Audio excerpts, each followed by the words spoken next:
नमस्कार. आस्वाद आपलेपणाचा चॅनलमध्ये आपलं स्वागत आहे. तर आज आपण बघणार आहोत अत्यंत हेल्दी असा पौष्टिक गव्हाच्या पिठाचा नाश्ता. तर बघा, मस्त असा नाश्ता आपला तयार आहे. एकदम सॉफ्ट झालेला आहे. ज्यांना दात नाहीत ते सुद्धा खातील इतकं सॉफ्ट आहे आपला नाश्ता बनलेला. आणि खायलासुद्धा खूप छान लागतं. एकदम टेस्टी असा आपला नाश्ता. सॉसबरोबर तर खूपच छान लागतं. मुलं असं नाश्ता वगैरे काही दिलं तर खायला कंटाळा करतात. तर अशा पद्धतीने आपण मुलांना पौष्टिक असा हा नाश्ता बनवून देऊ शकतो आणि मुलं आवडीने खातात सॉसबरोबर. तर हा आता आपला नाश्ता कसा बनवायचा ते बघूयात. त्यासाठी इथे मी अर्धा कांदा घेतलेला आहे बारीक कापून. त्यानंतर इथे एक टोमॅटो घेतलेला आहे, तो सुद्धा बारीक कापून घ्यायचा आहे. कढीपत्ता घेतलेला आहे थोडासा कापून बारीक. त्यानंतर इथे कांदा, टोमॅटो, आलं लसूण ठेचून घेतले, एक मिरची घेतली बारीक कापून, कोथिंबीर. आपल्याला जसं तिखट पाहिजे त्याप्रमाणे मिरची घ्यायची आहे. इथे तवा तापत ठेवला आहे, तेल घालून घेतलं आहे. तेल तापल्यानंतर थोडंसं हिंग, राई घालून घेतलेली आहे. त्याच्यानंतर आपल्याला आता त्याच्यामध्ये कढीपत्ता घालायचा आहे. त्यानंतर आपण जे आलं लसूण ठेचून घेतलं आहे ते घालून घ्यायचं आहे. चांगलं परतून घ्यायचं आहे आलं लसूण. आणि ते परतून घेतल्यानंतर आपण जी मिरची कापून घेतलेली आहे ती घालून घ्यायची आहे. तीसुद्धा थोडीशी परतून घ्यायची आहे. आणि त्यानंतर आपण जो कांदा घेतलेला आहे कापून तो घालून घ्यायचा आहे. हा आपला नाश्ता झटपट होतो, जास्त वेळसुद्धा लागत नाही आणि खूप हेल्दीसुद्धा आहे. म्हणजे आपण टिफिनला वगैरेसुद्धा बनवून घेऊन जाऊ शकतो. तर इथे कांदा जो आहे आपला तो चांगला गुलाबी होईपर्यंत आपल्याला परतून घ्यायचा आहे. तर कांदा बघा आता आपला गुलाबी झाला आहे. त्यानंतर त्याच्यामध्ये टोमॅटो घालून घ्यायचा आहे. टोमॅटोसुद्धा चांगला परतून घ्यायचा आहे नरम पडेपर्यंत. तर इथे टोमॅटो थोडंसं परतून घेतल्यानंतर आपण जी कोथिंबीर घेतलेली आहे बारीक कापून तीसुद्धा आपल्याला आत्ताच त्याच्यामध्ये घालून घ्यायची आहे. तर तीसुद्धा चांगली परतून घ्यायची आहे त्याच्यामध्ये. इथे आपल्याला मसाले, मीठ वगैरे कशाचाही वापर करायचा नाही. नुसतं आपल्या भाज्या ज्या आहेत त्या फक्त परतून घ्यायच्या आहेत. तर इथे बघा छान असं इथे परतून झालेलं आहे, नरम झालेला आहे कांदा, टोमॅटो वगैरे. गॅस बंद करून घेऊयात. त्यानंतर बाकीची तयारी करूयात. त्यासाठी इथे बाऊलमध्ये मी पाऊण वाटी इतकं गव्हाचं पीठ घेतलेलं आहे. तर पीठ मी चाळून घेतलं आहे. पीठ घेतल्यानंतर आपल्याला त्याच्यामध्ये थोडं थोडं पाणी घालून आपलं हे बॅटर तयार करून घ्यायचं आहे.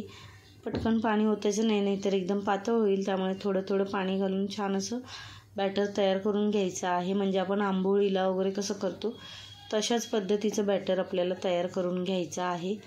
तर इथे बघा मी व्यवस्थित असं चमच्याने तयार करून घेते, पण ते गुठळ्या राहतात त्याच्यामध्ये. त्यामुळे आपला जो रवी असतो त्याने मिक्स करून घ्यायचं, म्हणजे अजिबात त्याच्यामध्ये गुठळी राहत नाही आणि व्यवस्थित मिक्ससुद्धा होतं. तर इथे बॅटर आपलं चांगलं जरा मिक्स करून घ्यायचं आहे 2 मिनटं हलवून. तर आता इथे मिक्स करून घेतलेलं आहे मी.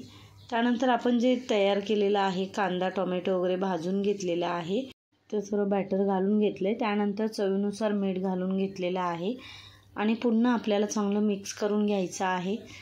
तर इथे मी रवीनेच पुन्हा चांगलं मिक्स करून घेतलेलं आहे. 1 मिनटं चांगलं त्याला आपल्याला फेटून घ्यायचं आहे. त्याच्यामध्ये मीठ वगैरे व्यवस्थित लागलं जातं आणि पुन्हा आपलं कांदा, टोमॅटो वगैरे जे आहे ते चांगलं त्याच्यामध्ये मिक्स होईल.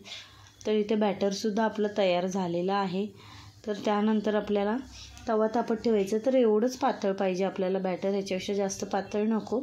इथे तवा तापत ठेवलेला आहे, त्याला ब्रशने थोडंसं तेल लावून घेतले.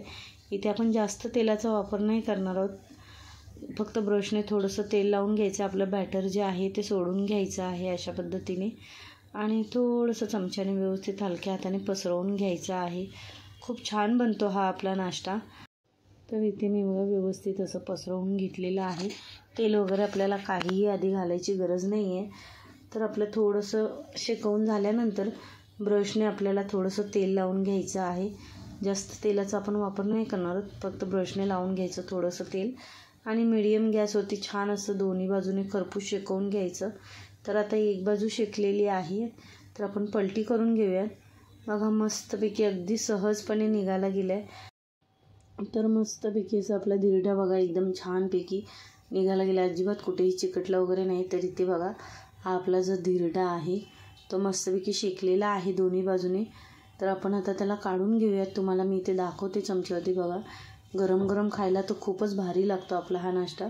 तर आता अशाच पद्धतीने आपल्याला दुसरासुद्धा धिरडा आहे तो घालून घ्यायचा आहे. ब्रश असा फिरवून घेतला आहे, तेल घेतलं नाही आहे. आणि त्यानंतर त्याच्यावरती पुन्हा आपला दुसरा धिरडासुद्धा घालून घ्यायचा आहे. अशा पद्धतीने सर्व नाश्ता बनवून घ्या, खूप छान लागतो. आणि गरम गरमच द्या मुलांना वगैरे, सगळे पटापट संपले जातील तुमचे धिरडे. तर बघा छान असं पसरवून घेतलं आणि त्याच्यामध्ये अशा कांदा टोमॅटो वगैरे हे सर्व जे आहे ना ते फ्राय करून घाला, त्याने खूप भारी टेस्ट येते. त्याच्यासमोर तुमचा इडली डोसा वगैरेसुद्धा फेल, इतकं छान लागतं हे. तर इथे बघा पुन्हा मी त्यालासुद्धा शेकवून घेतले छानपैकी, दोन्ही बाजूंनी असं शेकवून घ्यायचं खरपूस. तर इथे हा सुद्धा धिरडा आपला तयार आहे. तर आता ह्याच पद्धतीने सगळे धिरडे जे आपले आहेत ते बनवून घ्यायचे आहेत. तुम्ही जर असे गरम गरम बनवून दिलात ना तर तुम्हाला बनवतच राहावं लागेल, इतका टेस्टी नाश्ता लागतो हा. आणि सगळे पटापट खात जातील आणि सॉस बरोबर तर उत्तमच लागतो. तर इथे ह्याच पद्धतीने मी सगळे धिरडे जे आहेत ते बनवून घेतलेले आहेत. इथे आपण तेलाचा सुद्धा जास्त वापर नाही केलेला आहे. 1 चमचा 2 चमचासुद्धा तेल नाही वापरलं, किंचित असं ब्रशने फक्त आपण तेल असं पसरवून घेतलेलं आहे, जास्त नाही घेतलं आहे. तर अशा पद्धतीने आपला सगळा नाश्ता जो आहे तो मी बनवून घेतला आहे. थोडंसं पीठ मी ठेवून दिलं आहे नंतर नाश्ता बनवण्यासाठी. तर इथे बघा इथे मी धिरडे बनवून घेतलेले आहेत.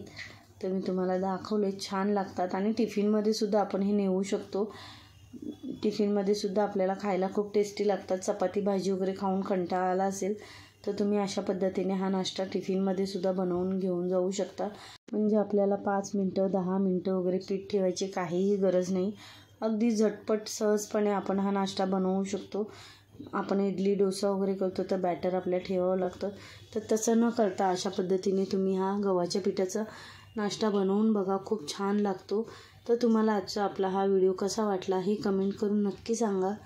आणि आपल्या चॅनलवरती नवीन असाल तर आपल्या चॅनलला सबस्क्राईब करा, बेल आयकॉनचं बटन प्रेस करा, म्हणजे व्हिडिओचे जे येणारे नोटिफिकेशन्स आहेत ते तुम्हाला सर्वात आधी मिळतील. आणि व्हिडिओ पूर्ण बघितल्याबद्दल धन्यवाद.